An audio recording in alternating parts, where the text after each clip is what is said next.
দক্ষিণ এশিয়ার অন্যতম গ্রোয়িং ইকোনমি হচ্ছে বাংলাদেশ। IMF এর রিপোর্ট অনুযায়ী 2023 সালে বাংলাদেশের জিডিপি ছিল $446 বিলিয়ন। এটা কিন্তু পাকিস্তান, ভিয়েতনাম, মালয়েশিয়া, ফিলিপাইন এমনকি ইরানের জিডিপির থেকেও বেশি। বাংলাদেশের ট্যাক্সের পরিমাণ দিন দিন বাড়ছে, এতে করে সরকার বিভিন্ন ডিপার্টমেন্টে কাজ করতে পারছে। বাংলাদেশ এখন বেটার ইনফ্রাস্ট্রাকচারে কাজ করতে পারবে, সোশ্যাল সার্ভিস এবং হসপিটালে কাজ করতে পারবে। কিন্তু এর মধ্যে সবথেকে গুরুত্বপূর্ণ হচ্ছে বাংলাদেশের সামরিক বাহিনী। যেহেতু এখন জিওপলিটিক্স পরিবর্তন হচ্ছে, তাই বাংলাদেশের সামরিক শক্তি সবথেকে বেশি গুরুত্বপূর্ণ। বাংলাদেশের সামরিক শক্তি অবশ্যই বৃদ্ধি করা দরকার ফরেন থ্রেটসের জন্য এবং লোকাল ইনসার্জেন্সির জন্য। প্রশ্নটি হচ্ছে বাংলাদেশের সামরিক শক্তি বাংলাদেশকে রক্ষা করতে কতটা সক্ষম। তো চলুন জেনে আসি বাংলাদেশের বাজেট কত এবং মিলিটারি ইকুইপমেন্ট কি কি রয়েছে। বাংলাদেশের সামরিক বাহিনী 3 ভাগে বিভক্ত: বাংলাদেশ আর্মি, বাংলাদেশ নেভি এবং বাংলাদেশ এয়ারফোর্স। এবং বর্তমানে বাংলাদেশ পৃথিবীর 35তম সবথেকে শক্তিশালী দেশ এবং বর্তমানে বাংলাদেশের সামরিক বাজেট হচ্ছে $4.6 বিলিয়ন। এছাড়া গ্লোবাল ফায়ার পাওয়ার বলছে বাংলাদেশের অ্যাক্টিভ মিলিটারি রয়েছে 1,63,000, রয়েছে 68 লক্ষ প্যারামিলিটারির বিশাল বাহিনী।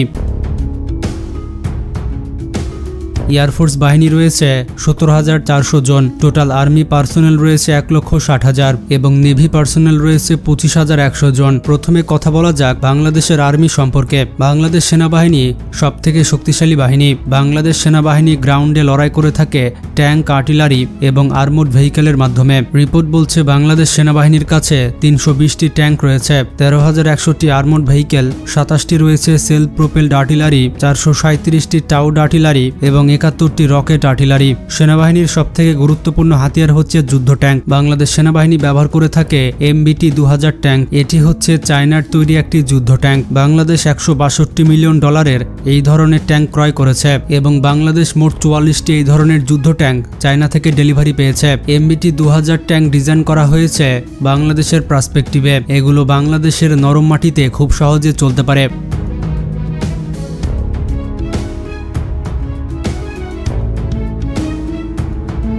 এই ট্যাঙ্কে ইউক্রেনিয়ান ডিজেল ইঞ্জিন ব্যবহার করা হয়েছে এবং সর্বোচ্চ গতি হচ্ছে 45 কিলোমিটার প্রতি ঘন্টা। এটিতে রয়েছে ডিজিটাল ফায়ার কন্ট্রোল সিস্টেম, যেটি T-55 আর T-59 ট্যাঙ্কের থেকে অনেক ভালো। বাংলাদেশ সেনাবাহিনীর আরেকটি ট্যাঙ্ক হচ্ছে টাইপ 59 দুর্জয়। এটি হচ্ছে সোভিয়েত আমলের T-54 এর আদলে তৈরি। এটি প্রথম তৈরি করা হয়েছিল 1958 সালে এবং সার্ভিসে আসে 1959 সালে এবং এই ট্যাঙ্কের ম্যাস প্রোডাকশন হয় 1963 সালে। 1975 সালে বাংলাদেশ 30টি T-54 যুদ্ধ ট্যাঙ্ক অর্ডার করে। পরবর্তীতে টাইপ 59 চায়না থেকে অর্ডার করা হয়। পরবর্তীতে 1980 সালে চায়না 36টি T-59 ট্যাঙ্ক বাংলাদেশে ডেলিভারি দেয়। পরবর্তীতে 2010 সালে বাংলাদেশ আবারও চায়না থেকে 300টি টাইপ 59 যুদ্ধ ট্যাঙ্ক ক্রয় করে। বর্তমানে বাংলাদেশ সেনাবাহিনীর কাছে 562টি টাইপ 59 এবং টাইপ 69 ট্যাঙ্ক রয়েছে। এরপর 2014 সালে টাইপ 59 ট্যাঙ্কে বাংলাদেশ নিজস্ব প্রযুক্তি ব্যবহার করে এটিকে নতুন করে আপডেট করে এবং এই ট্যাঙ্কের নাম দেয় টাইপ 59 দুর্জয়। বাংলাদেশের আপডেট ট্যাঙ্কে ছিল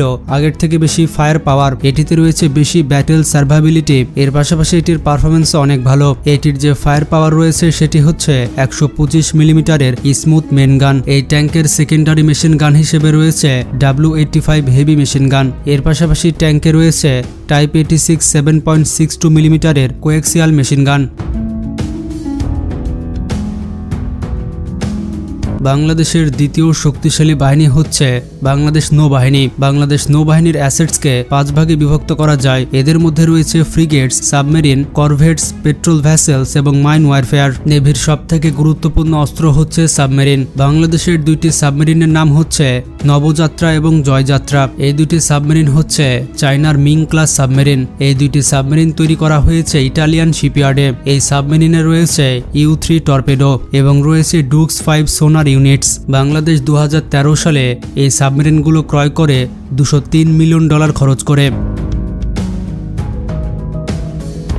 বাংলাদেশ নৌবাহিনীর কাছে রয়েছে জিয়াংউই 2 ক্লাস ফ্রিগেট। এই ফ্রিগেটগুলি সম্প্রতি ক্রয় করা হয়েছে। একটির নাম হচ্ছে বিএনএস উমার ফারুক এবং আরেকটির নাম হচ্ছে বিএনএস আবু উবাইদা। বাংলাদেশের কাছে টোটাল 6টি ফ্রিগেটস রয়েছে। বাংলাদেশের কাছে আরেক টাইপের ফ্রিগেট রয়েছে যেটি সাউথ কোরিয়া থেকে ক্রয় করা। এটির নাম হচ্ছে আলসান ক্লাস ফ্রিগেট। বাংলাদেশ 2013 সালে জিয়াংহু 3 ক্রয় করে চায়নার কাছ থেকে। এবার আসা যাক বাংলাদেশ বিমান বাহিনীর কাছে। বাংলাদেশ বিমান বাহিনীর কাছে টোটাল 216টি এয়ারক্রাফট রয়েছে। এর মধ্যে রয়েছে ফাইটার বিমান, ট্রান্সপোর্ট বিমান, ট্রেন ফাইনার বিমান, হেলিকপ্টার বিমান এবং স্পেশাল মিশন বিমান। এর মধ্যে সবথেকে শক্তিশালী যুদ্ধ বিমান হচ্ছে MiG-29 multirole fighter jet plane. Bangladesh 1999 সালে মোট 8টি MiG-29 ক্রয় করে, যাদের মূল্য ছিল $124 মিলিয়ন। বাংলাদেশ বিমান বাহিনীর কাছে রয়েছে রাশিয়ার তৈরি WAC-130। এটি হচ্ছে ট্রেনি এবং লাইট অ্যাটাক বিমান, মানে ট্রেনিং দেওয়ার পাশাপাশি ছোটখাটো আক্রমণও করতে পারে। এছাড়া বিমান বাহিনীর কাছে রয়েছে চাইনিজ F-7 যুদ্ধ বিমান। এই যুদ্ধ বিমানগুলোতে ব্যবহার করা হয় R-77 BVR মিসাইল। বাংলাদেশ বিমান বাহিনীতে ট্রান্সপোর্ট বিমান হিসেবে রয়েছে C-130J সুপার হারকিউলেস। এটি হচ্ছে আমেরিকার মার্শাল কোম্পানির তৈরি একটি বিমান। বাংলাদেশের আকাশ প্রতিরক্ষা ব্যবস্থা খুবই দুর্বল। আকাশ প্রতিরক্ষা ব্যবস্থার মিসাইল হিসেবে রয়েছে FM-90 missile. Bangladesh FM-90 missile ক্রয় করে 2011 সালে।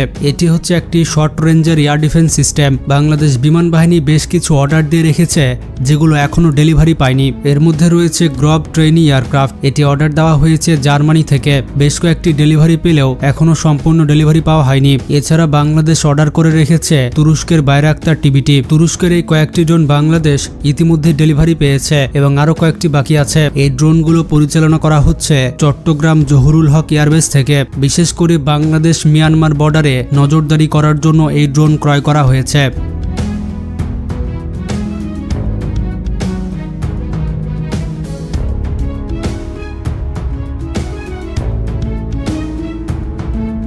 এর পাশাপাশি চিটাগাংয়ের পার্বত্য অঞ্চল এবং বঙ্গোপসাগরের উপর নজরদারি করার জন্য।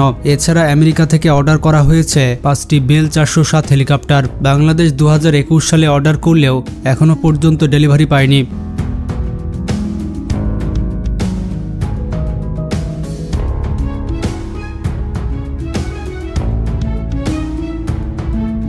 এছাড়া বাংলাদেশ সেনাবাহিনী 2024 সালে তুরস্ক থেকে অর্ডার দিয়েছে 105 মিলিমিটারের টাওয়েড হাউইটজার। বাংলাদেশ এই মডেলের হাউইটজার মোট 18টি অর্ডার দিয়েছে। এছাড়া বাংলাদেশ অর্ডার করেছে চাইনিজ অ্যান্টি এয়ারক্রাফট গান সিস্টেম। এগুলো হচ্ছে 33 মিলিমিটারের টুইন ব্যারেল গান। এগুলো ডেলিভারি দেওয়া হবে চাইনিজ নরিনকো কোম্পানি থেকে। আরও বেশ কিছু শক্তিশালী যুদ্ধাস্ত্র অর্ডার করা হয়েছে ফোর্সেস গোল 2030-এর আন্ডারে। 2009 সালে প্রকল্পের কথা চিন্তা করা হয়েছিল এবং ঘোষণা দেওয়া হয় 2017 সালে। বাংলাদেশের সবথেকে বেশি অস্ত্র আসছে চায়না থেকে। এটা আপনারা দেখতেই পেলেন। পাকিস্তানের পরে বাংলাদেশ চায়নার কাছ থেকে সবথেকে বেশি যুদ্ধাস্ত্র ক্রয় করে থাকে, এমনটা রিপোর্ট বলছে। যেহেতু চায়নার সাথে বাংলাদেশের সম্পর্ক অনেক ভালো, তাই বাংলাদেশের উচিত যত দ্রুত সম্ভব আকাশ প্রতিরক্ষা ব্যবস্থা ক্রয় করা। এ বিষয়ে আপনাদের কি মতামত কমেন্টে জানান। ভিডিওটি ভালো লাগলে বেশি বেশি শেয়ার করতে পারেন। আজকে পর্যন্তই, ভালো থাকবেন, টেক কেয়ার।